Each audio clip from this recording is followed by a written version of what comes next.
各位觀眾朋友，大家好，歡迎光臨粵語天地。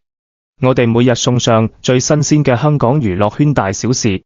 喺大眼前，大家伙可能都會覺得朱麗倩已經係劉德華條嘢正印嘅太太啦。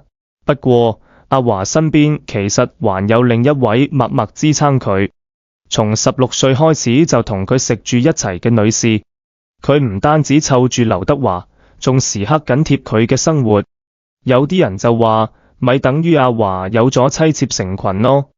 又有人就質疑，呢位係咪劉德華嘅地下情？講緊呢位女士，佢叫賴文慧，係劉德華御用嘅伴舞之一。跟住劉德華25年風雨無阻，就算有其他人出高價聘請，賴文慧都堅決拒絕，公然表示要同劉德華共舞終生。到咗2019年，劉德華喺演唱會嘅台上演出，賴文慧突然緊緊擁抱佢，還喺佢耳邊輕聲說咗聲我愛你。聽到這句話嘅劉德華感動得淚如雨下，深情地回應話我都愛你。為咗劉德華，賴文慧可以話付出咗佢嘅全部，不止40歲仍然獨身。喺台上嘅他同阿華飄逸嘅舞姿，比情侶還要親密，即使面對成千上萬嘅粉絲，都能夠深情對望。咁賴文慧究竟係邊個人呢？佢同劉德華之間嘅關係係咪真係朱麗倩都知道？賴文慧1982年誕生，家庭平平無奇，但因為母親嘅舞蹈夢想，佢不得不進入舞蹈學院。初頭賴文慧並唔開心，覺得跳舞對佢嚟講毫無興趣。不過當老師讚賞佢天賦異稟後，佢逐漸燃起咗對舞蹈嘅熱情。當真正愛上跳舞，賴文慧咪開始朝夕練習，拼命打磨自己嘅舞技。就係咁一次，佢喺電視上無意間見到劉德華演繹忘情水時嗰個帥氣嘅容貌和撩人嘅歌聲，令到佢心甘情願地墮入愛河。自嗰陣起，賴文慧心入面多咗個冇人知嘅夢想，就係想同劉德華站到同一舞台上面。為咗能夠同天王一齊演出，賴文慧所出嘅勁可能連街坊都想象唔到。就算身上添咗幾多傷痕，佢都係一路苦行僧咁堅持。一字頭嘅心諗就係絕唔可以撒手。終於，辛勞總係有代價嘅。嗰時候，劉德華嘅固定舞蹈團隊欠咗一個位，揾人要補上。我哋嘅負責人就打算揾位年輕嘅舞蹈精英嚟 top 上。揀嚟揀去，最後睇中嘅就係賴文慧。佢嗌咗出嚟，興奮到快暈過去。喺偶像前面，佢心口突突跳到算咗連步伐都記唔起，但係努力練舞嘅汗水絕對唔會白流。就算腦海一片空白，賴文慧都能夠憑住肌肉記憶，完美咁過咗關。望住佢16歲嘅年紀就咁達到咗自己嘅夢想，真係喜出望外。自從嗰次之後，賴文慧就一直留喺劉德華嘅團隊，憑努力咁一步步走到咗天王身邊，變成咗佢嘅愛將舞伴。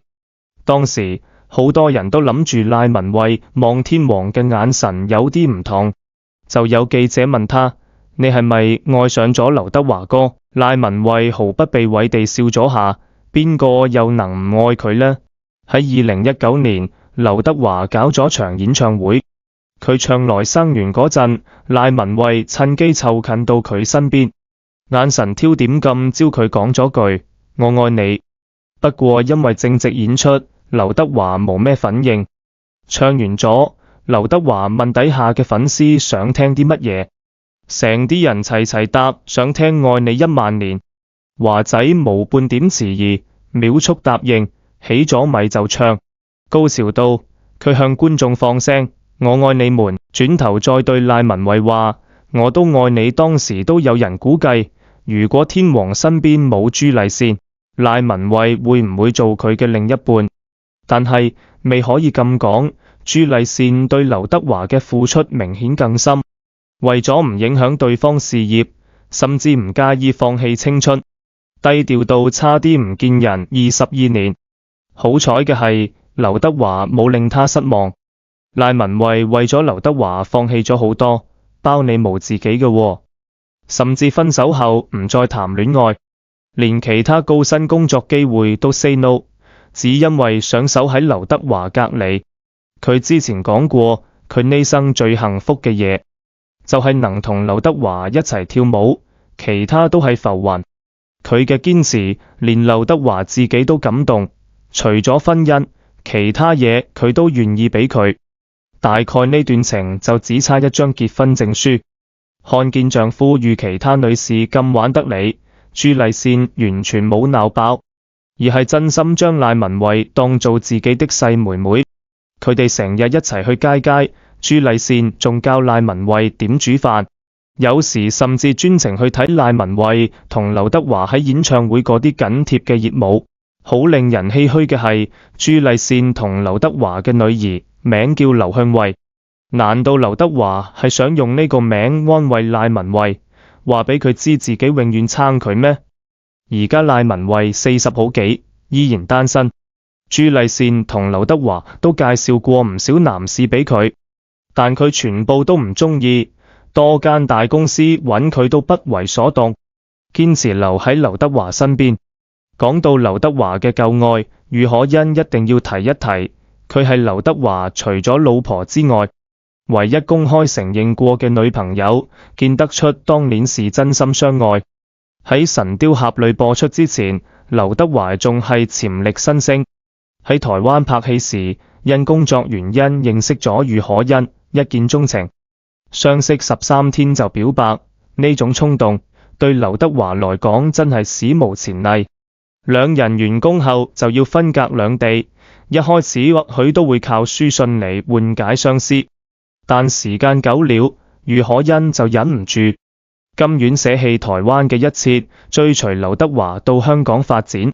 喺香港，俞可欣拍戲雖然冇搞到太大嘅風浪，但劉德華就憑住《神鵰俠侶》成為焦點人物，工作不斷，名氣越來越大。紅了之後，困擾自然多。狗仔隊亦開始擰住劉德華唔放，盼望挖啲生活緋聞出嚟。如預料到咁，俞可欣同劉德華嘅合照俾狗仔拍到。最初俞可欣只係話兩人係朋友，而劉德華則直接承認兩人拍緊拖。這個做法卻無法給俞可欣帶來安全感，相反令佢背上狐狸精等非議。隨住劉德華越嚟越忙，有時留意唔到女朋友，想安撫佢嘅心，佢同俞可欣簽了份婚書，但這份婚書並沒有令俞可欣放心，感情之間嘅小懷疑、小敏感依然存在。最終這段感情只維持了3年，以分手作結。俞可欣嘅媽媽當時話，兩人分手係因為朱麗倩嘅介入，直言朱麗倩才是第三者。唔知道俞可欣心底是怎樣一番掙扎。據聞，該女士竟然出版咗一本書，書入面詳述佢同華仔嘅私下交流。喺書當中，佢不僅分享咗同劉德華嘅初次見面經歷，仲大膽形容華仔係一位真正嘅男士。之後，佢甚至越過媒體，嘗試將自己嘅私密寫真照送去給劉德華，搞到當華仔收到之後，面露不悅，轉身離去。